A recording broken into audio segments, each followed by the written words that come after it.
আসসালামু আলাইকুম ভিউয়ার্স, সবুজ খামারের আরও একটি নতুন ভিডিও নিয়ে আপনাদের সামনে আমি হাজির হলাম রেদওয়ান আহমেদ জিতু। আজ আমি আপনাদেরকে দেখাবো কীভাবে টমেটোর চারাগুলা রশি দিয়ে কুটির সাথে বাঁধতে হয়।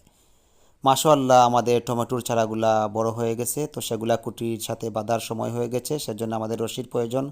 আমরা কিছু রশির অর্ডার দিয়েছিলাম, তো সেগুলো আমাদের কাছে এসে পৌঁছে গেল।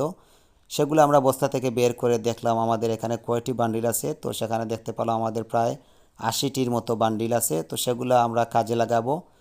তাই আমরা কিছু বান্ডিল নিয়ে চলে গেলাম আমাদের খামারে। তো সেখানে গিয়ে আমরা গেটটি খুলে ঢুকবো ভিতরে। আমাদের সাথে আছে আমাদের মামু এবং আমাদের এক বাতিজা। তো এগুলা নিয়ে আমরা ঢুকার পর সবগুলা এক জায়গায় জড়ো করে রেখে দেবো, তো সেখান থেকে এনে আমরা কাজে লাগাবো। আমরা প্রথমে এই রশ্মিগুলা নিয়ে একটি গাছের নিচে জড়ো করে রাখবো, সেখান থেকে এনে আমাদের কাজে লাগাবো। মামুকে দিয়ে দিলাম আমাদের শশার পাতা কাটার জন্য, এবং আমি এবং বাবুল ভাই মিলে আমরা টমেটোর রশিগুলা বাঁধবো। তো আপনারা পুরো ভিডিওটি দেখবেন, দেখলে বুঝতে পারবেন আমরা কি করতেছি।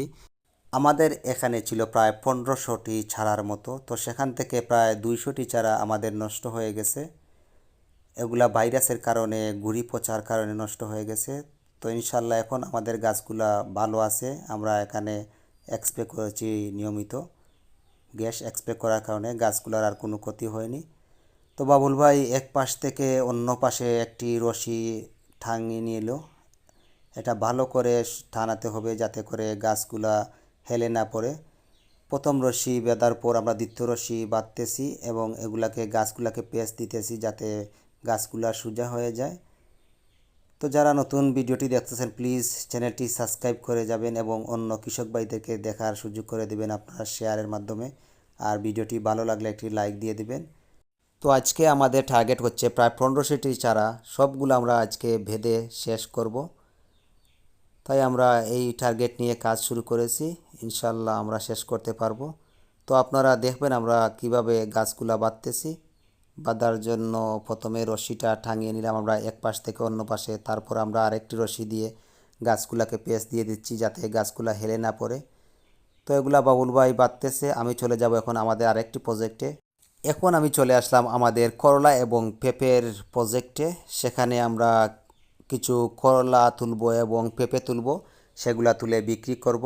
আপনারা পুরো ভিডিওটি জুড়ে থাকবেন, দেখতে পারবেন আমরা সেগুলা কিভাবে বিক্রি করি তুলে। তো আরিফ চলে গেল কিছু করলা নিয়ে আসার জন্য ক্যারেট নিয়ে। আমি অন্য একটি ক্যারেটের মধ্যে কিছু পেঁপে তুললাম। পেঁপেগুলা তুলে আমি সারিবদ্ধভাবে রেখে দিলাম এবং আমাদের ক্যারেটগুলো আস্তে আস্তে বাইরে নিয়ে আসা হচ্ছে। বাবুল ভাইও চলে এসেছেন, তো এসে ভাইয়ের সাথে সেই ক্যারেটগুলো বাইরে নিয়ে আসছেন আমাদের প্রজেক্টের বাইরে। তো সেগুলো আমরা একসাথে জড়ো করে রাখবো প্রতিটি ক্যারেট। তারপর আমরা সবগুলাকে একসাথে মাপ দিব। আরেকটি ক্যারেট রয়ে গিয়েছিল আমাদের করলার, তো সেটাও নিয়ে আসা হলো। সেগুলো আমরা একটি গাড়ির মধ্যে তুললাম, সেগুলো তুলে নিয়ে চলে যাব আমরা একটি মিটারের পাশে। তো সেইগুলা নিয়ে মিটারে তুললাম, তুলে আস্তে আস্তে সবগুলা মাপ দেব। আমরা এখন পেঁপেগুলা মাপ দিচ্ছি। তো এইটাও মাপ দেওয়া শেষ হয়ে গেল। আরেকটি পেঁপের ক্যারেট রয়েছে, সেটাও মাপ দিয়ে আমরা শেষ করলাম। শেষ করার পর ওনাদের সাথে আমি চলে গেলাম আমাদের লোকাল মার্কেটে, বালাগঞ্জ বাজারে। সেখানে গিয়ে আমি ব্যাংকে চলে গেলাম, আমাদের কিছু কাজ ছিল ব্যাংকে। তো ব্যাংক থেকে চলে আসলাম আবার আমাদের প্রজেক্টে। তো ভিডিওর প্রথমে আমি বলেছিলাম মামাকে পাঠিয়ে দিয়েছি আমাদের শশার পাতা কাটার জন্য। তো মাশাআল্লাহ আমাদের শশার পাতা কাটা শেষ হওয়ার পথে। তো এসে দেখলাম মামা অনেকগুলা পাতা কেটে ফেলেছেন এবং গাছের ফুলগুলা দেখা যাচ্ছে এবং শশাও দেখা যাচ্ছে। তো আজকে আমাদের টার্গেট ছিল যতটি শশার ঝাড় রয়েছে, প্রায় 1500টির মতো ঝাড় রয়েছে। তো আমাদের টার্গেট ছিল আজ সবগুলা শেষ করার। ইনশাল্লাহ আমরা শেষ করতে পারবো এবং টমেটোর যতটি গাছ আছে সবগুলাকে দড়ির সাথে বেঁধে দেওয়া।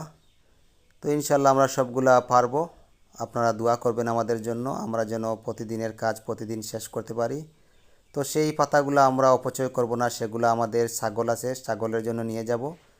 তো মামা আগাছাও পরিষ্কার করতেছেন, একসাথে পাতাও কাটতেছেন। তো সুন্দর লাগতেছে আজকে, দেখা যাচ্ছে শশার জারগুলো অনেক সুন্দর দেখা যাচ্ছে, কারণ এগুলাতে অনেক আলো ঢুকতে পারছে, বাতাস ঢুকতে পারতেছে। সেগুলাতে অনেক পোকা হয়ে গিয়েছিল, কারণ সেখানে পাতা কাটা হয়নি কয়েকদিন ধরে। তাই আমরা পাতাগুলা কেটে দিচ্ছি, কারণ বৃষ্টি হলে অনেক পানি জমে যায় জুরের মধ্যে। তো জুরগুলোও পরিষ্কার করে দেব। তো ইনশাল্লাহ আমি চলে আসলাম আমাদের টমেটোর জারে। তো সেখানে এসে দেখলাম প্রায় অনেকগুলা গাছ বাঁধা শেষ হয়ে গেছে। তো আশা করা যায় আপনাদের কাছে ভিডিওটি ভালো লেগেছে। যদি ভালো লেগে থাকে প্লিজ চ্যানেলটি সাবস্ক্রাইব করবেন এবং অন্য কৃষক ভাইদেরকে দেখার সুযোগ করে দিবেন, যাতে ওনারা দেখে অনুপ্রাণিত হতে পারেন আমাদের ভিডিওটি দেখে। ওনারাও আমাদের মতো এভাবে মালচিং দিয়ে টমেটো, শসা, বিভিন্ন জাতের সবজি চাষ করতে পারেন। তো ভিউয়ার্স, আজ এতটুকুই আপনাদের জন্য রয়েছিল। দেখা হবে আরও একটি নতুন ভিডিওতে আপনাদের সাথে ইনশাআল্লাহ। আল্লাহ হাফিজ।